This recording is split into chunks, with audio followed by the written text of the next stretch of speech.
Hello students, hope you all are doing વેલ. તમારું unit 1 એનું chapter 2 એટલે કે યુનિટ કોસ્ટિંગ, બરાબર. એની અંદર આપણે પ્રીવિયસલી ઇલસ્ટ્રેશન્સ ડિસ્કસ કરતા હતા, જેમાં મેં તમને ઓલમોસ્ટ 3 ટાઈપ્સના જે છે એ ઇલસ્ટ્રેશન કરાવડાવી દીધા છે, જેમાં અલગ અલગ મેથડ હતી. એકમાં તમને ખાલી એક્સપેન્સીસ આપ્યા હતા, એકમાં એડજસ્ટમેન્ટ આપ્યા હતા, અને ધેન આપણે એક ટેન્ડર પ્રાઇસવાળું પણ ઇલસ્ટ્રેશન થયું. હવે નવી વસ્તુ તમને એ શીખવાડું છું કે જોઈન્ટ એક્સપેન્સવાળું ઇલસ્ટ્રેશન તમારે કેવી રીતે કરવું. તમને છે ને જોઈન્ટ એક્સપેન્સનું ઇલસ્ટ્રેશન પણ પૂછાય છે, જેમાં તમારે અલ્ટિમેટલી 2 પ્રોડક્ટ હોય એના જોઈન્ટ એક્સપેન્સીસની કોસ્ટ કાઢવાની છે, અને ઇન્ડિવિજ્યુઅલી એમની પર યુનિટ અને ટોટલ કોસ્ટ જે છે એ લેવાની હોય છે. Somehow it is the hectic task for you and somehow it is also the confusing for you. તમારા માટે અમુક વસ્તુ કન્ફ્યુઝિંગ પણ હશે અને હેક્ટિક ટાસ્ક બી છે, ફાઇન. બટ આવું સમ તમને 20 માર્ક્સની અંદર જ પૂછાય તો fine, but it is one of the methods, so I have to explain it. તમને જોઈન્ટ એક્સપેન્સવાળું અત્યારે તમને એક જે છે એ ઇલસ્ટ્રેશન કરાવડાવું છું. નેક્સ્ટ પાર્ટની અંદર જ્યારે આપણે સમ્સ કરશું, બરાબર, પ્રેક્ટિકલ ક્વેશ્ચન્સ કે જે તમને પ્રીવિયસલી પૂછાઈ ગયા જેના સોલ્યુશન્સ તમારી પાસે અવેલેબલ ના હોય એવા સમ કરશું, ત્યારે બી તમને જોઈન્ટ એક્સપેન્સવાળું સમ કરાવીશ, ફાઇન. એક વસ્તુ તમે સમજો કે આ જોઈન્ટ કોસ્ટ નથી, these are the just joint expenses. એટલે કે મારી કંપનીની અંદર હું 2 ટાઈપના મટીરિયલ બનાવું છું, 2 ટાઈપની પ્રોડક્ટ બનાવું છું, એ ને બી ટાઈપની. 2 માટે મારે એક જ જેવું મટીરિયલ લાગે છે, તો પછી હું એક જ ટાઈપનું મટીરિયલ મંગાવીશ ને, તો એની કોસ્ટ તો મને ઓવરઓલ જ લાગતી હોય ને. પછી પણ મારે જોવું હોય કે મને એ માટે કેટલી લાગે છે, બી માટે કેટલી લાગે છે, fine. So this is the all about particularly joint expenses, not joint cost. I am not talking about joint cost, કારણ કે જોઈન્ટ કોસ્ટ પછી એક વસ્તુ એ આવે સેપરેશન કોસ્ટ, આમાં કંઈ એવું આવશે નહીં. આ બહુ સીધું સાધું યુનિટ કોસ્ટનો જે ભાગ છે જેમાં આપણે જોઈન્ટ કોસ્ટને સમજીએ છીએ. Let us discuss the particularly joint cost. તમને આ રાજ મેન્યુફેક્ચરવાળો સમ જે આપેલો છે એ જોઈન્ટ કોસ્ટનો સમ છે, fine. Whatever we are discussing here, ઘરે એક વખત તમે તમારા સાઈડથી જે છે એ નોટ્સ બનાવો અને આ સમને કેલ્ક્યુલેટ કરો, so that you will get the idea કે ના સાચી વસ્તુ છે આમ જ થાય છે અને આ જ રીતે થાય છે, fine. First and foremost thing તમારા સાઈડથી કે સમને સમજવાની કોશિશ કરો. મોસ્ટ ઓફ ધી કેસીસની અંદર જે કાંઈ પણ તમે લોકો કરતા હોય છો ને એમાં કેવું હોય છે કે તમે ઉતાવળે ગમે એ કામ ગમે એ વસ્તુ કરો છો, પછી ઉતાવળમાં તમારો સમ આખો ખોટો થઈ જાય અને ક્યાંય પછી ભેગું જ ન થાય, ડેલી ના થાય. So there is no any need to be in hurry. સમજશો શાંતિથી તો શાંતિથી જ તમારું કામકાજ પતી જશે, ફાઇન. સો પહેલાં સમજીએ શું કહેવા માંગે છે રાજ એન્ટરપ્રાઇઝ મેન્યુફેક્ચરની સમની અંદર. જોઈએ, મેસર્સ રાજ એન્ટરપ્રાઇઝ મેન્યુફેક્ચરર્સ, હા આ મિસ નથી, messrs, fine. Messrs Raj enterprise manufacturers 2 types of pipes, pipe A and B. એ લોકો મેન્યુફેક્ચરિંગ કરે છે, રાજ એન્ટરપ્રાઇઝવાળા મેસર્સ રાજ એન્ટરપ્રાઇઝ A અને B ટાઈપના પાઇપનું. Production cost for the year end 31st March 2017 work, બરાબર. અને 2017ના સાલની at the end of the યરની કોસ્ટ આપેલી છે, જેમાં raw material consume, direct wages, direct expenses and factory indirect expenses, એટલે કે factory overheads.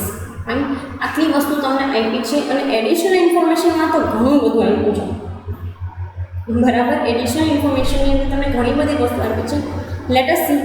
Additional information is as under direct materials. ઉપર કે ડિરેક્ટ મટીરિયલ પાછું આપ્યું નથી. Direct materials per unit for type for A pipe consist 4 times as much as that in B pipe. B pipe કરતાં છે ને 4 ગણું material છે ને A પાઇપમાં વપરાય છે. સેન્સર પહેલી લાઈનમાં કહેવાનો મતલબ એડિશનલ ઇન્ફોર્મેશનનો સમજો છો. Direct material per unit for type A pipe consist 4 times as much as that in the type B. એટલે કહેવા શું માંગે છે, બી કરતાં એની અંદર 4 ગણા વધારે મટીરિયલનો યુઝ થાય છે. જ્યારે તમને રો મટીરિયલ કન્ઝ્યુમ તો ઉપર સક્સ લાઈક 30,000 આપ્યું છે, જેમાંથી આપણે ગણશું કે કેવી રીતે જે છે એ 6,30,000ના આપણે એ માટે 4 ગણા આપી શકશું બીના, fine. Let us see. Next તમને કહે છે direct wages per unit for type B were 60% of those type A. Direct wages આપણને ટોટલ આપ્યા છે 2,64,000 સોરી 94,000, તો કે હા હવે બીના ભાગના કેટલા આવે છે ડિરેક્ટ વેજીસ પર યુનિટ, તો કે એ ભાગ છે ને એના 60%, એ ભાગના 60% પર યુનિટ જે છે એ એવી રીતે આવે છે. હવે એના માટે છે ને આપણી પાસે યુનિટ હોવા જરૂરી છે. તમને એક ક્વેશ્ચન થાય ને કે મેડમ એના માટે તો આપણે આગળ યુનિટ હોવા બહુ જરૂરી છે, યુનિટ નથી તો કેવી રીતે આપણે કરશું? તો જોઈએ યુનિટ્સ કંઈ આપે છે કે નહીં આગળ આપવું. નેક્સ્ટ તમને કહે છે direct expenses per unit for B is ₹3 and remaining expenses for type A. આને તમે યુનિટ સાથે ભાગશો પછી તમને જે પર યુનિટ મળે ને એમાંથી ₹3 બીને વધ્યા ને એને ક્યાંય તમને સીધું કંઈ કીધું નથી. It means I have told you already કે ભાઈ આ વસ્તુ જે છે એ તમારા માટે થોડુંક હેક્ટિક ટાસ્ક બનશે and it is the I think tired thing fine. કારણ કે તમને એક પણ વસ્તુ ડિરેક્ટ મેનાની અંદર નથી. પહેલાં તમે ડિરેક્ટ એક્સપેન્સીસમાંથી શું કરશો તો તમે પર યુનિટ કરશો. પર યુનિટ ₹3 બીમાં પાછી વૈધાની શેમાં તો કે એમ ફાઇન. આટલી વસ્તુ તમને પર્ટિક્યુલરલી 3 ઉપરના ભાગ માટે એટલે કે પ્રાઇમ કોસ્ટના હિસ્સામાં આપેલી છે. નીચે જોઈએ શું કહે છે ફેક્ટરી ઓવરહેડ્સ માટે. Factory overheads per unit was same for A and B. Factory જે કાંઈ પણ ઓવરહેડ્સ આવે છે એ બે માટે સેમ જ રહેશે. તો 1,56,000 ભાગ્યા જે કાંઈ પણ યુનિટ્સ બનશે બરાબર એને આપણે બે ભાગમાં ડિવાઈડ કરશું. જે એક એ માટે બનશે એક બી માટે બનશે પર યુનિટ ફાઇન. સો એ વસ્તુ બી જોશું. ઓફિસ એક્સપેન્સીસ છે ને બે ભાગના છે ને પ્રાઇમ કોસ્ટના 20% બને છે. ઓફિસ એક્સપેન્સીસ બે એ અને બી જે છે ને ટાઈપના એના 20% જે છે ને એ ઓફિસ ઓવર એક્સપેન્સીસ શેના તો કે પ્રાઇમ કોસ્ટ. એ બી જોઈએ શું છે. Selling cost for A and B is ₹9 and 6 respectively. Mark my words and mark these ones. These are the selling cost, not the selling price. This is the selling cost અને એ વસ્તુ ધ્યાનમાં રાખીને ચાલજો કે selling cost આપેલ છે selling price નહીં 9 and 6 respectively. Production and cells during the year. Production કેટલું કર્યું સેલ્સ કેટલું કર્યું આખા વર્ષ માટે એ વસ્તુ આપણને આપી છે. તો તમને એક ક્વેશ્ચન થાય કે મેડમ શું કામ પ્રોડક્શન અને સેલ્સ બે અલગ અલગ વસ્તુ આપણને આપી? તો આપી શું કામ આપી? કારણ કે ઓફિસ ઓવરહેડ સુધી તમે યુનિટ પ્રોડ્યુસ લેશો અને સેલિંગ એન્ડ ડિસ્ટ્રીબ્યુશન ઓવરહેડ્સ જે છે બરાબર એના માટે તમારે યુનિટ સોલ્ડની જરૂરિયાત પડશે. Fine. So according to that શું તો કે સેલિંગ એન્ડ ડિસ્ટ્રીબ્યુશન એક્સપેન્સીસ માટે તમારે યુનિટ સોલ્ડની જરૂરિયાત પડશે. ફાઇન. કારણ કે યુનિટ પ્રોડ્યુસ ઉપર આપણે સેલિંગ ડિસ્ટ્રીબ્યુશન એક્સપેન્સીસ લગાડ્યા હોય નહીં બટ યુનિટ સોલ્ડ ઉપર લગાડ્યા હોય તો કે હા fine. So this is the scenario. Last તમને કહે છે સેલિંગ પ્રાઇસ ઉપર આપી સેલિંગ કોસ્ટ ત્યાં પછી શું છે સેલિંગ પ્રાઇસ. એ માટે 150 આપી છે અને બી માટે 65 આપેલી છે. આટલી વસ્તુ તમને ખાલી અને ખાલી રકમમાં આપી છે. હવે તમને એવું કીધું છે કે prepare cost sheet showing cost પર પાઇપ એન્ડ ટોટલ કોસ્ટ. એવી કોસ્ટ શીટ બનાવવાની છે કે જેમાં બંને વસ્તુ માટે તમને પર યુનિટની કોસ્ટ મળે. એક પાઇપ બનાવવાની કોસ્ટ અને આખી ટોટલ કોસ્ટ પણ એની અંદર મેન્શન હોય. હવે પહેલાં એડિશનલ ઇન્ફોર્મેશન છે ને અહીંયા સુધી ક્યાં તો કે સેલિંગ એન્ડ ડિસ્ટ્રીબ્યુશન સુધી એ કામકાજ પતાવી દઈએ કેમ કે તો જ આપણી જે છે એ આખી કોસ્ટ શીટ બનશે. તો સી સોલ્યુશનની અંદર પહેલાં તમને જે છે એ વર્કિંગ નોટ્સ આપેલી છે. સોલ્યુશનમાં જ વર્કિંગ નોટ્સ આપેલી છે. The material cost type of A is 4 times than the B or that type of B, but the number of units for both the types is not same. બે માટે number of unit same છે તો કે ના. Hence the total material cost is to be divided. એટલે બે માટે આપણે ડિવાઈડ કરવી પડશે. એના માટે આપણી પાસે પર યુનિટ જોઈએ. આ ટોટલને આપણે ડિવાઇડેડ કરવી છે ટોટલ કોસ્ટને. તો બંને માટે આપણે જે છે અલગ અલગ પર યુનિટ પ્રાઇસ જોઈશે તો કે હા. તો જોઈએ કેવી રીતે મળે. તો કે between A and B the proportion of the combination effect the expenses are quantity both the combined. Proportion જે છે એ બંને કમ્બાઇન્ડ મેથડની અંદર આપેલું છે અહીંયા, તો કે હા 6,30,000 એમાં કીધું નથી એનું કેટલું બીનું, તો એનું જો તો બીનું જો એક ભાગનું હોય તો એનું કેટલું હશે, 4 ભાગનું હશે. નોર્મલ કેસની અંદર તમે આ વસ્તુ કરતા કે ધારો કે બીના ભાગમાં 1 આવે છે તો એના 4 ગણા છે, તો એના ભાગમાં કેટલા આવે, 4 આવશે. ડન. ડેફિનેટલી મેડમ તમે કહો છો એકદમ વાત સાચી છે. તો કેવી રીતે કરશું, તો કે અહીંયા 12,000 યુનિટ આપ્યો છે પ્રોડ્યુસ, તો કે હા યુનિટ પ્રોડ્યુસ પર જ રો મટીરિયલ હોય ને મેડમ, તો કે હા, તો કે 12,000 ગુણ્યા 1 એટલે આપણને કેટલા મળી ગયા, બીના મળી ગયા 12,000, તો કે હા. હવે 7500 ગુણ્યા 4 ભાગ, 7500 ગુણ્યા 4 ભાગ તો કેટલા, 7,500 into 4 તો 30,000. બે વસ્તુ મળી ગઈ. હવે સી આ મળ્યું એ કાંઈ 30,000 ને 12,000, તો 30 ને 12 નો તો મેડમ 42,000 છે, તો 6,30,000 કેમ, તો કે આ તો પ્રપોર્શન મળ્યું છે ને આપણને. આ શું મળ્યું છે આપણને, પ્રપોર્શન બરાબર 30:12 કેટલા, 5:2. શું કામ 5:2, તો કે 6 ને 2 સાથે ભાગી 30/6 તો 5 અને 12/6 તો 2. 5:2 જે છે તમને શું મળેલું છે, તો કે પર્ટિક્યુલરલી જે છે એનું પ્રપોર્શન મળેલું છે. હવે આપણે 6,30,000 જે છે ને એને 5:2 પ્રપોર્શનમાં આપણે નાખશું. ક્યાં, તો કે અહીંયા આપેલું જે રો મટીરિયલ કન્ઝ્યુમ આપ્યું ને એમાં. ફાઇન. એ આગળ બી જોશું, ફરી પાછું હું તમને ત્યારે બી કહીશ કે આપણે પ્રપોર્શન મળ્યું તો એના અકોર્ડિંગ નાખવાના છે. ડિરેક્ટ વેચીસ માટે એવું કીધું છે કે બીના ભાગમાં એના ભાગમાં જેટલા આવે ને એના 60% બીના ભાગમાં. આપણે આગળ કાંઈ છે, આપણે આગળ કાંઈ વસ્તુ છે અત્યારે અવેલેબલ તો ના, પણ આપણી આગળ એક વસ્તુ છે કે બી જે છે ને 60%ના ભાગે છે. તો માની લો કે એક ભાગ 100% હોય તો એના 60% કરીએ તો બી મળે આપણને, તો કે ડન મળે ને, શું કામ ન મળે.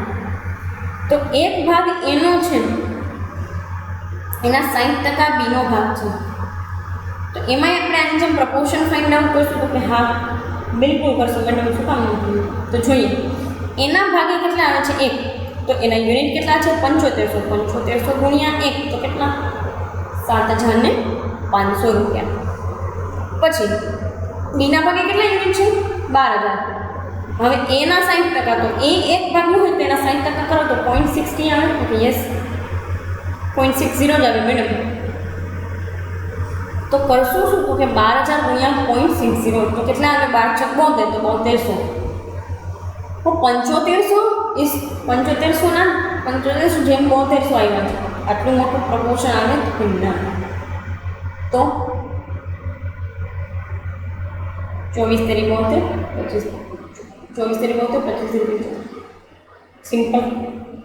તો 25:24 બરાબર 72 અને 75 ને જે છે એ તમે 3 સાથે ભાગો છો, 3 સાથે ભાગો છો તો તમને આ વસ્તુ મળી જશે. ફાઇન. ડન છે, યસ મેડમ બિલકુલ ડન છે. આ બધી વસ્તુ જે છે એ આપણે આના પ્રપોર્શનમાં ઉપર કોસ્ટ શીટમાં મૂકશું. ફાઇન. સો એ અકોર્ડિંગ ટુ ચાલીએ છીએ. નેક્સ્ટ તમને પૂછ્યું direct expenses per unit for type B is 3 in remaining for expenses is for type A. બરાબર. હવે આમાંથી આપણને ખબર પડે કે મેડમ 3 રૂપિયા જે છે એ બીના છે તો એના કેટલા લેશું. તો એક વસ્તુ આપણને ખબર પડે કે ભાઈ અહીંયા આપણને ટોટલ આપ્યા છે, તો કે હા 1,11,000. 1,11,000માંથી 1,11,000માંથી આને ગુણ્યા 3 કરીએ તો આપણને બીનું મળી જાય. બીના યુનિટ ગુણ્યા 3 કરીએ તો આપણને ડિરેક્ટ એક્સપેન્સીસ બીનું તો આખું મળી જાય, તો કે હા. તો પછી ટોટલમાંથી બીનું વાત કરી દે તો એનું મળી જાય, તો કે હા. તો એવું જ કરીએ. ચલો એ માટે આપણે ડિટરમાઇન કરવું છે, તો કરશું શું, તો કે કમ્બાઇન્ડ એક્સપેન્સીસ 1,11,000 આપ્યા છે, તો કે હા એમાંથી બીના બાદ કરી દઈશું. કેટલા 36,000 બાદ 36 તો વૈધા એ 75,000 કોના હશે, તો કે એના. ફાઇન. હવે આમાંથી આપણે પર યુનિટ ફાઇન્ડ આઉટ કરવું તો કેમ કરશું, તો કે પર યુનિટ એના મળી ગયા આપણને પહેલાં તો ટોટલ, તો કે હા 75,000. પર યુનિટ કેટલા છે, તો કે 7500 યુનિટ આપણને ટોટલ આપ્યા છે 7500, તો 75,000 ડિવાઇડેડ બાય 7500 તો 10 બરાબર 75,000 ભાગ્યા 7500 તો 10 રૂપિયા જે છે એ પર યુનિટ પ્રાઇસ બને છે. આના ત્રણ આપણે જે છે જવા દીધા માઇનસ કરી નાખ્યા. ફાઇન. હવે આ વસ્તુ something this is something I think interesting one. શું કહે છે તો કે factory overheads per unit was same for A and B. બે માટે સરખા છે. આપણે કેમ ફાઇન્ડ આઉટ કરવું કે બે માટે સરખા છે, તો આને ભાઈના બે કરશું કે ના, એને ભાઈના બે નહીં કરીએ આપણે, પણ પર યુનિટ ફાઇન્ડ આઉટ કરવું છે. કારણ કે સરેરાશ જે છે એ બે નથી ને, સરેરાશ બે નથી, કારણ કે બેના યુનિટ અલગ અલગ છે. આના એક જ યુનિટ હતું તો કરત આપણે, પણ આના જે છે અલગ અલગ યુનિટ છે તો એ પ્રમાણે. તો total factory expenses divided by units of A and units of B. અને યુનિટ સરખા હોત ને તો આપણે અલગ ટ્રીટમેન્ટ આપો, પણ યુનિટ અલગ અલગ છે તો આ પ્રમાણે ટ્રીટમેન્ટ આપશું. તો ટોટલ કેટલો એક્સપેન્સીસ આપણને આપેલો છે 1,56,000. હા, 1,56,000 ભાઈના બેના યુનિટ 7500 પ્લસ 12,000 તો પર્ટિક્યુલરલી કેટલા આવે છે 19,500. 1,56,000 ભાઈના 19,500 તો આવ્યા 8. હવે જ્યારે બી આપણે આગળ જઈશું તો બંને ગુણ્યા 8 કરી અને સિમ્પલી જે છે એ આપણે શું કરશું તો ફેક્ટરી ઓવરહેડ્સ ડિટરમાઇન કરશું. બંને જે વસ્તુ છે એને ગુણ્યા 8, એ અને બીના જેટલા પણ ભાગમાં યુનિટ આવે છે એને ગુણ્યા 8. ફાઇન, પર યુનિટ પણ આપણને મળી. Office overheads four each type was 20% of the prime cost. આમાં અત્યારે કંઈ કરી શકીએ નહીં. શું કામ? પ્રાઇમ કોસ્ટ જ્યારે આપણને મળશે ને ત્યારે એના 20% આપણે કરશું. whenever we will move to the prime cost or we will get the prime cost, ત્યારે આપણે જે છે એના પર્ટિક્યુલર 20% કરશું. હે ને, અત્યારે કાંઈ કરશું નહીં. હવે see selling cost for A and B 9 and 6. તો સિમ્પલી જેટલા પણ યુનિટ છે એની સાથે આપણે ગુણી નાખીશું. 1 થઈ ગઈ પૂરી. બરાબર. સી કીધું જ છે કે જ્યારે પ્રાઇમ કોસ્ટ મળશે ત્યારે આપણે કરશું office overheads per pipe are calculated at 10% of the prime cost for each type. બરાબર. સી ઈચ ટાઈપ માટે 20% કીધેલું છે, તો એ અકોર્ડિંગ ટુ આપણે ફાઇન્ડ આઉટ કરશું. ફાઇન. સી નેક્સ્ટ શું કહે છે તો કે selling and distribution expenses would be calculated by multiplying the number of units to the expenses per unit. એટલે આની સાથે જે છે આ યુનિટને તમે ભાગી નાખો કોને તો કે આને નહીં પણ આને. કારણ કે selling and distribution expenses unit solve કરવું તો 7,000 ગુણ્યા 9 11,800 ગુણ્યા 6 થઈ ગયું. સેલિંગ કોસ્ટ મળી જશે તો કે ડન. ફાઇન. લાસ્ટમાં તમને કહે છે કે in the cost account the closing stock would be valued at cost of production of the finish goods. Closing stock જે છે એ કોસ્ટ ઓફ ફિનિશ ગુડ્સ જે છે એ વસ્તુ જે છે એના પ્રમાણે આપણને કેલ્ક્યુલેટ કરવાનું છે. હવે સી આવું શું કામ કીધું છે?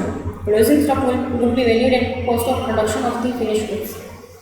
એટલે અહીંયા કોસ્ટ ઓફ પ્રોડક્શન જે આવે ને અહીંયા એના અકોર્ડિંગ તમને પ્રશ્ન થાય મેડમ ક્લોઝિંગ સ્ટોક તો છે જ નહીં આમાંથી,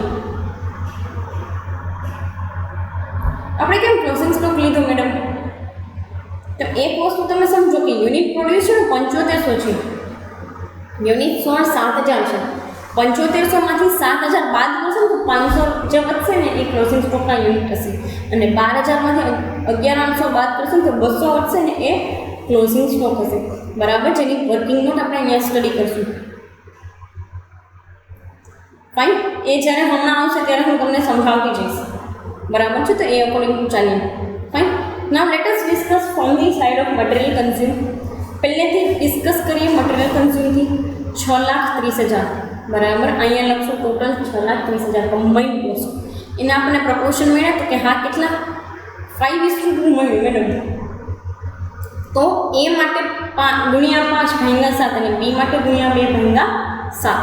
એવી રીતે અહીંયા તમને આપેલું પણ છે. સી જોઈએ 6,30,000 into 5 ડિવાઇડેડ બાય બંને છે કે 5 + 2 તો 7. તો 4,50,000 એ ક્યાં લખો? અહીંયા 4,50,000. હવે કોસ્ટ પર પાઇપ જોઈએ છે તો કેમ કરશું? તો કે 4,50,000 ડિવાઇડેડ બાય 7,500. બરાબર. તમને અહીંયા જે યુનિટ આપ્યા છે ને 7,500 ફાઇન.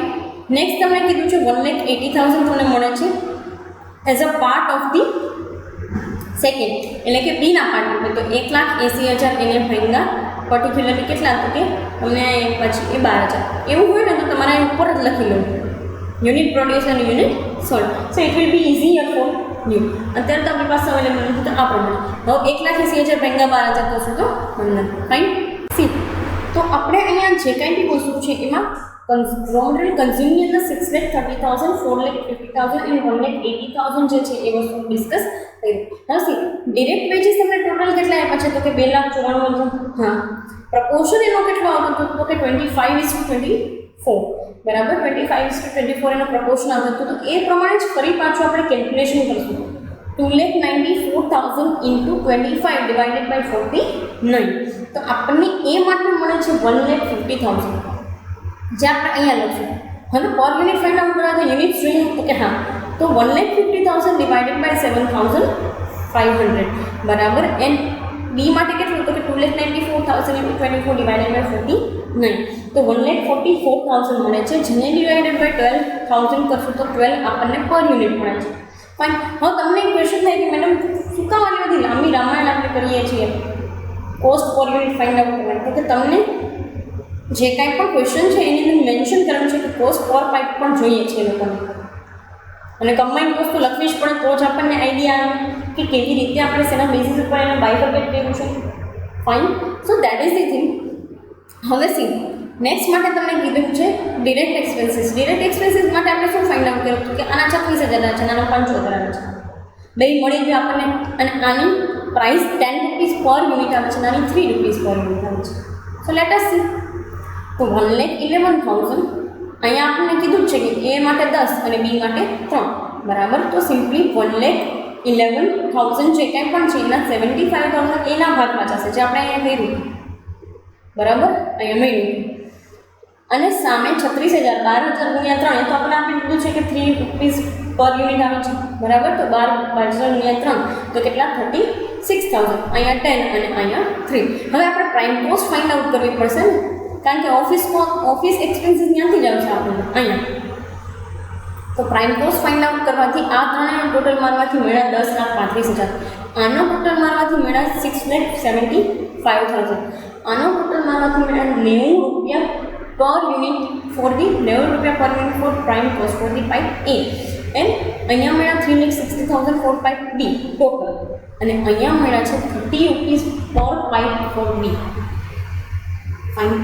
ફરી પાછું એક વસ્તુ તમને કહું છું કે why we are mentioning here all this things in particular manner. શું કામ? કારણ કે જો તમે અહીંયા ટોટલ મારશો ને તો આના બદલાના 20% આપણે અહીંયા કરવાના છે ઓફિસ એક્સપેન્સીસ. ફાઇન.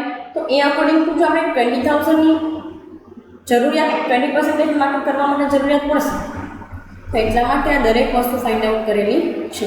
હવે સી ફેક્ટરી ઓવરહેડ્સ માટે આપણને શું કીધું હતું? હવે ફેક્ટરી ઓવરહેડ્સ બેમાં છે ને સેમ છે એવું આપણને કીધું હતું. એના માટે આપણે ફાઇન્ડ આઉટ કર્યું કે 1,56,000 ટોટલ, એને ડિવાઇડેડ બાય બેના નંબર ઓફ યુનિટ્સ નો ટોટલ. તો એ 8 રૂપિયા મળ્યા. તો કે હા, હવે આ 2 યુનિટને શું કામ લીધા મેડમ? તો સીધી વસ્તુ છે કે 2 યુનિટનો ટોટલ લેવો પડે, કારણ કે બે માટે સેમ છે, તો એનો ફાયદા કરશું તો આપણને મળી જશે. તો ડન. ફાઇન. સો 1 રૂપીસ આપણને મળ્યું પર યુનિટ, બે માટે સેમ, તો બેમાં 8. તો જોઈએ કેવી રીતે. તો કે 1,56,000 તો ટોટલ છે મેડમ. આપણને કેમ ખબર પડે કે 8 રૂપિયા? તો કે 7,500 into 8 એટલે 60,000 એન્ડ 12,000 into 8 12 96 એટલે 96,000. બંનેનો ટોટલ મારો તો બની જાય 1,56,000. ડન છે. ફાઇન. આમાં કાંઈ ભૂલ પડે એવી વસ્તુ છે નહીં. આનો ટોટલ મારશું તો મળશે આપણને વર્ક કોસ્ટ, બરાબર. વર્ક કોસ્ટ મળશે કેટલી? તો કે 11,91,000. 7,35,000. આનો ટોટલ મારવાથી 98, 4,56,000 અને 38. અહીંયા સુધી આઈ હોપ તમને કોઈ ડાઉટ નહીં હોય, કારણ કે સીધી વસ્તુ છે, બેના એક સરખા છે, તો યુનિટની સાથે તમે મલ્ટીપ્લાય કરી નાખો તો તમને અહીંયા આવી જાય. ફાઇન. યુનિટ સાથે તમે મલ્ટીપ્લાય કરશો તો 60,000 in 8 મળશે and 96,000 in 8. Fine. It is the very simple phenomena. So next તમે કીધું છે ઓફિસ ઓવરહેડ્સ. ઓફિસ ઓવરહેડ્સ માટે આપણને એડજસ્ટમેન્ટ આપ્યું છે કે 20% ઓફ પ્રાઇમ કોસ્ટ. તો જોઈએ 20% ઓફ પ્રાઇમ કોસ્ટ કેવી રીતે? તો કે સિમ્પલી એના માટેનું કોઈ પણ પ્રકારનું રોકેટ સાયન્સ છે નહીં, સીધા 20% પ્રાઇમ કોસ્ટના કરી નાખવાના છે એન્ડ ધેટ્સ ઇટ. બરાબર. તો અહીંયા આપણે કેટલી મળી છે પ્રાઇમ કોસ્ટ? 10,35,000. એને ગુણ્યા 20, એના 20% કરશો તો 2,07,000. ફાઇન. એનું ટોટલ માની લો છો તો 13,98,000 ટોટલ આપણને મળ્યું. અહીંયા સુધી આઈ હોપ કોઈને કાંઈ ડાઉટ હશે નહીં. સી 10,35,000 હતી, એના 20% કર્યા તો કેટલી મળી? 2,07,000 તો 13,98,000. 6,75,000 ના 20% કર્યા તો કેટલા? 1,35,000 તો 8,70,000. પર યુનિટમાં બી એમ જ 90 ના 20% કર્યા તો 9 ને 18 રૂપિયા તો 98 + 18 116. રાઈટ, આમાં કોઈ ચેન્જ નહીં આવ્યું, કોઈ બીજું કોઈ રોકેટ સાયન્સ બી નથી. રાઈટ, 3,60,000 ના આપણે 20% કર્યા તો 72,000. રાઈટ, એ તો ખબર જ છે. 72 36. રાઈટ, સોરી 36 નું 72 72 પૈંગા 2 કરો તો 36. રાઈટ, તો 20% આવી ગયા 72,000. એને પ્લસ કરો છો તો 5,28,000. નેક્સ્ટ તમને આપ્યું છે 30 જે છે એના 20% તો 6 રૂપિયા. અહીંયા સુધીમાં તમને એક વસ્તુ સમજમાં આવી ગઈ હશે કે બહુ નોર્મલ એવું કેલ્ક્યુલેશન હતું પ્રાઇમ કોસ્ટમાં 20% કરવું. ફાઇન, પ્રાઇમ કોસ્ટમાં 20%નું કેલ્ક્યુલેશન તમે જે કર્યું એ બહુ જ બેઝિક કેલ્ક્યુલેશન હતું. એના પર તમારે કોઈ રોકેટ સાયન્સની થિયરી અપનાવવાની જરૂરિયાત પણ નથી. ફાઇન, સો ડન છે અહીંયા સુધી? હા, ડન છે મેડમ. સમજમાં બધું આવ્યું. જોઈ લઈએ શું કહેવા માંગે છે આગળ. ફરી પાછું એક વખત કહું છું, આના 20%, આના 20%, આના 20%, આના 20%, આના પણ 20%. બધી વસ્તુના 20% કરી અને આપણને આ અમાઉન્ટ રિસીવ થઈ. હજી એ તમારે વેરીફાઈ કરવું હોય ને તો 18 × 7500 કરો એટલે આ જ આવે, અને 6 × 12,000 લખો તો આ જ આવશે, જે તમે જોઈ પણ શકો છો. સો વેરીફાઈ બી કરી લેવાનું. whenever you are calculating this sum, you will get the idea that we are going on right path or not. Fine. So અહીંયા તમને મળી ગઈ પ્રોડક્શન કોસ્ટ. આ બંનેનો ટોટલ મારવાથી આનો અને આનો.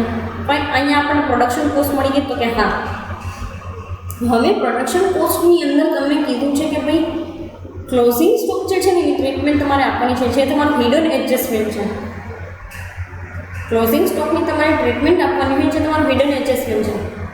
તમને પ્રશ્ન થાય કે મેડમ ક્લોઝિંગ સ્ટોક તો ક્યાંય છે જ નહીં, આમાં મારે કરવું શું? તો ચાલો જોઈએ ક્લોઝિંગ સ્ટોક ક્યાં છે. તો કે જો તમને છે ને 2 ટાઈપના યુનિટ આપ્યા છે, એક પ્રોડ્યુસ યુનિટ ને એક સોલ્ડ. અહીંયા પ્રોડ્યુસ ને અહીંયા સોલ્ડ. તો એક વસ્તુ તમે સમજો, મારા સાઈડથી હું તમને કહું છું કે સોલ્ડ છે અને પ્રોડ્યુસ છે તો બે વચ્ચે ડિફરન્સ છે તો કે હા. બે એક સરખા છે તો કે ના. બે એક સરખા હોત ને તો આપણે એક ક્લોઝિંગ સ્ટોકની ટ્રીટમેન્ટ આપત નહીં. ઓપનિંગ સ્ટોક આપણને આપ્યો જ નથી. તો ફિનિશ ગુડ્સનો ક્લોઝિંગ સ્ટોક કેટલો વધે છે એ ફાઇન્ડ આઉટ આપણે કરવું પડશે. કેવી રીતે?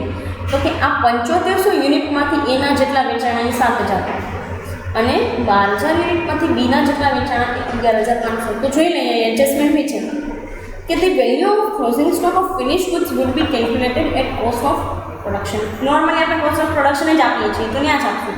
ફાઇન, કારણ કે ઓફિસ એક્સપેન્સીસની ટ્રીટમેન્ટ અપાઈ ગઈ છે. 7500 ભાગ્યા 7,000 તો 550 અને 12,000 ભાગ્યા 11,800 તો 250. હવે તમને એમ થાય કે મેડમ આપણે આમાં કોસ્ટ કેમ આપશું, એ પૈસા કેમ આપશું? આ કોસ્ટ છે, કોસ્ટ ઓફ પ્રોડક્શન. બરાબર, કોસ્ટ ઓફ પ્રોડક્શન જ આપણે દર વખતે જે છે આપણે ટ્રીટમેન્ટ આપીએ છીએ. અહીંયા એ જ આપશું after giving the effect of office overheads. કારણ કે અહીંયા તો આપણી પાસે ફિનિશ ગુડ્સનો સ્ટોક હોય જ, અહીંયા આપણે સેલ કરીએ છીએ. ફાઇન, આ વસ્તુ મેં તમને પહેલાં પણ સમજાવી દીધી છે, ફરી પાછું કહું છું. તો આ પ્રાઇસે છે ને આપણે એના પૈસા આપશું. આમાં યુનિટ વાઇઝનો યુનિટ તો આપણે મળી ગયા 500 અને 200. હા, પણ એ 200 500 તો પૈસા કેવી રીતે આપવા? કેટલા પર યુનિટ ગણવું? તો આ 116 અને 44, કારણ કે એ જ આપણી કોસ્ટ ઓફ પ્રોડક્શન પર યુનિટ બને છે. હવે તમને ખબર પડી કે શું ઇમ્પોર્ટન્સ છે પર યુનિટ ફાઇન્ડ આઉટ કરવાનું? તો કે યસ, પર યુનિટ તમારી પાસે હોય તો તમે આ દરેક વસ્તુ જે છે ઇઝીલી કરી શકો. ફાઇન, તો 500 × 116 એટલે 58,000 અને 200 × 44 તો 8,800 રૂપિયા. બરાબર, બંને વસ્તુ અહીંયા મેન્શન કરી દઈએ છીએ. બંનેનો ટોટલ મારવાથી આપણને ટોટલ કમ્બાઇન્ડ કોસ્ટ મળે છે 66,800. બંનેની સેપરેટ છે 58,000 અને 8,800. આ વસ્તુને માઇનસ કરવાથી અહીંયા આપણને મળે છે COGS, cost of good sold. બરાબર, કેટલી? તો કે 13,31,200, 8,12,000 and 5,19,200. આમાં કોઈ ચેન્જ નહીં આવે કારણ કે એમાં કંઈ આપણે ક્લોઝિંગ સ્ટોકના કંઈ પૈસા ના દેવાના હતું. બરાબર, એમાં કોઈ ચેન્જ આવશે નહીં. સો નોર્મલી આ પ્રાઇસ એમને જ લખવામાં આવશે જ્યારે આ બધી વસ્તુ જે છે એને મેન્શન કરશું આફ્ટર માઇનસિંગ આઉટ. ફાઇન, માઇનસ કરીને પછી એ વસ્તુને મેન્શન કરશું. નેક્સ્ટ તમે કહે છે સેલિંગ ઓવરહેડ્સ. આપણને આપી દીધેલા હતા તો કે હા અહીંયા જઈ પતા કે 9 ને 6. તો હવે કંઈ એના માટે આપણે રોકેટ સાયન્સ થિયરી નહીં નાખીએ, તો સિમ્પલી શું તો કે જેટલા યુનિટ્સ છે યુનિટ સોલ્વ એને ગુણ્યા 9 અને યુનિટ સોલ્વ એને ગુણ્યા 6. એક વસ્તુ મારી મગજમાં છે ને ગાંઠ બાંધી લેજો તમે કે ક્યારેય સેલિંગ એન્ડ ડિસ્ટ્રીબ્યુશન ઓવરહેડ્સ જિંદગીમાં પ્રોડક્શન ઉપર ના આપો પ્લીઝ. લાઈફની અંદર ક્યારેય બી સેલિંગ એન્ડ ડિસ્ટ્રીબ્યુશન ઓવરહેડ્સ જે છે એ યુનિટ પ્રોડ્યુસ ઉપર ન આપો, કારણ કે યુનિટ પ્રોડ્યુસમાં આપણે ક્લોઝિંગ સ્ટોકને બાદ કરી દીધો છે ઉપર જ. તો યુનિટ્સ સોલ્ડ માટે કેટલા 7000 × 9 એટલે 63000 એન્ડ 11000 × 6 એટલે 70800. ફાઇન. અહીંયા 63000 એના પર યુનિટ આપણને આપી દીધા છે કેટલા 9. then comes to 70800 એના 6. બંનેનો ટોટલમાં શું 63000 and 70800 એટલે 1,33,800. એક વસ્તુ મારી ગાંઠ બાંધી લો કે ક્યારેય લાઈફની અંદર યુનિટ પ્રોડ્યુસ ઉપર છે ને એડવર્ટાઇઝમેન્ટ એક્સપેન્સ કે સેલિંગ એન્ડ ડિસ્ટ્રીબ્યુશન એક્સપેન્સ આપતા નહીં, પછી ક્યાંય તમારો સમ સોલ્વ થશે નહીં. Fine. So this is the all about particularly selling and distribution overheads. હવે સી આપણને આ બધી વસ્તુનો ટોટલ મારવાથી મળશે ને એ કોસ્ટ ઓફ સેલ્સ મળશે અથવા તો ટોટલ કોસ્ટ મળશે, ટોટલ કોસ્ટ અથવા તો કોસ્ટ ઓફ સેલ્સ. જેના ઉપરથી આપણે આઈડિયા લગાવશું કે પ્રોફિટને કેમ ફાઇન્ડ આઉટ કરવું. કેમ કે ટોટલ કોસ્ટ તો આપણી પાસે છે, સેલિંગ માટેની પર યુનિટ છે આપણી પાસે. ક્યાં તો કે લાસ્ટ લાઇનમાં જોઈએ. મેડમ તમે કેમ કહો છો અહીંયા આપેલા છે આપણને selling price per pipe for A 150 and pipe for pipe B 65. બંને વસ્તુ માટે સેલ્સ મળી જશે તો કહીએ સેલ્સમાંથી કોસ્ટ માઇનસ કરશું તો profit. Right. So let us see cost of sales કેટલી મળી 14,65,000, 8,75,000 અને 5,90,000. પર યુનિટ 125 અને 50. હવે આપણને છે ને ટોટલ સેલ્સ નથી આપ્યું પણ પર યુનિટ આપ્યું છે તો કે ડન. પર યુનિટમાંથી સેલ્સ જોતું હોય તો કેવી રીતે તો કે યુનિટ સોલ્ડ એટલે 70,000 અને 7,011,800. એ બંને વસ્તુ એને ગુણ્યા કેટલા તો કે પર્ટિક્યુલરલી 150 and 65 જે આપણને મેન્શન છે 150 અને 65 બરાબર મેન્શન કરેલા છે ઓલરેડી. તો એના પર આપણે કંઈ બીજી વસ્તુ ફોકસ નહીં કરીએ કંઈ. તો કોસ્ટ ઓફ સેલ્સ મળી આપણને 14,65,000, 8,75,000 અને 5,90,000. જેમાંથી પાઇપ એની કિંમત 150 છે, પાઇપ બીની 65. ફાઇન. બંને વસ્તુ આપણે ડિસ્કસ કરી. આને ગુણ્યા તમારે 7,000 કરશો તો કેટલું મળે છે તમને સેલ્સ તો કે 10,50,000. આને ગુણ્યા તમે 11,800 કરો છો તો 7,67,000 બરાબર. અને બંનેનો ટોટલ મારશો તો 18,17,000. આમાંથી આ બાદ કરો તો ટોટલ પ્રોફિટ કમ્બાઇન્ડ પ્રોફિટ મળે છે 3,52,000. એ માટેનો પ્રોફિટ મળે છે 1,75,000. એને બી માટેનો પ્રોફિટ મળે છે બી માટેનો પ્રોફિટ મળે છે 1,77,000. એક વસ્તુ તમને કહી દઉં છું, આ જેટલી બી વસ્તુ આપણે આ સમયની અંદર ડિસ્કસ કરી કે ફર્ધર પાર્ટની અંદર આવી કઈ વસ્તુ આવે છે તો ડિસ્કસ કરશું. તો એ વસ્તુમાં તમે એક યાદ રાખો કે પ્લીઝ કોઈ પણ વસ્તુ છે એની ટ્રીટમેન્ટ રાઇટલી આપો so that your sum and your calculation will be on board. બરાબર. એક સાચું કેલ્ક્યુલેશન તમને મળી ગયું and this is the whole thing. Fine. અહીંયા જે છે એ આપણું જે કાંઈ પણ કોસ્ટ શીટ હતી એ પૂરી થઈ ગઈ, પ્રોફિટ પણ આપણને મળી ગયું. સી જ્યારે બી એવી સિચ્યુએશન હોય ત્યારે ફોકસ કરું કે સેલ્સ આપ્યું છે કે નહીં. ઘણી વખત એવું હોય કે સેલ્સ ન આપ્યું તો પહેલાં તમારે સેલ્સ ફાઇન્ડ આઉટ કરવું પડે. પર્સન્ટેજના બેઝ ઉપર તમને કીધું તો ફાઇન્ડ આઉટ કરવું પડે અને ફાઇન્ડ આઉટ કર્યા પછી તમને પ્રોફિટ મળે છે. ઘણી વખત કોસ્ટના જ પર્સન્ટેજમાં પ્રોફિટ આપ્યો અને પછી નીચે સેલ્સ ફાઇન્ડ આઉટ કરવું. એમાં કોઈ જે છે એ અઘરું નથી. ટાઈમ બાય ટાઈમ આપણે એ વસ્તુ સમજતા જ જશો. ફાઇન. અહીંયા તમારું આ ઇલસ્ટ્રેશન જે છે એ કમ્પ્લીટ થાય છે. ફાઇન. નેક્સ્ટ જે કાંઈ બી વસ્તુ છે એ કમિંગ સેશન્સની અંદર આપણે ડિસ્કસ કરશું. અત્યારે જે છે અહીંયા સુધી રાખીએ. કમિંગ સેશનમાં એક ઇન્ટરેસ્ટિંગ વસ્તુ સમજાવીશ. અકાઉન્ટ જે છે એ પ્રોડક્શન અકાઉન્ટ બનાવવાનું અધર દેન દેટ ધી કોસ્ટ શીટ.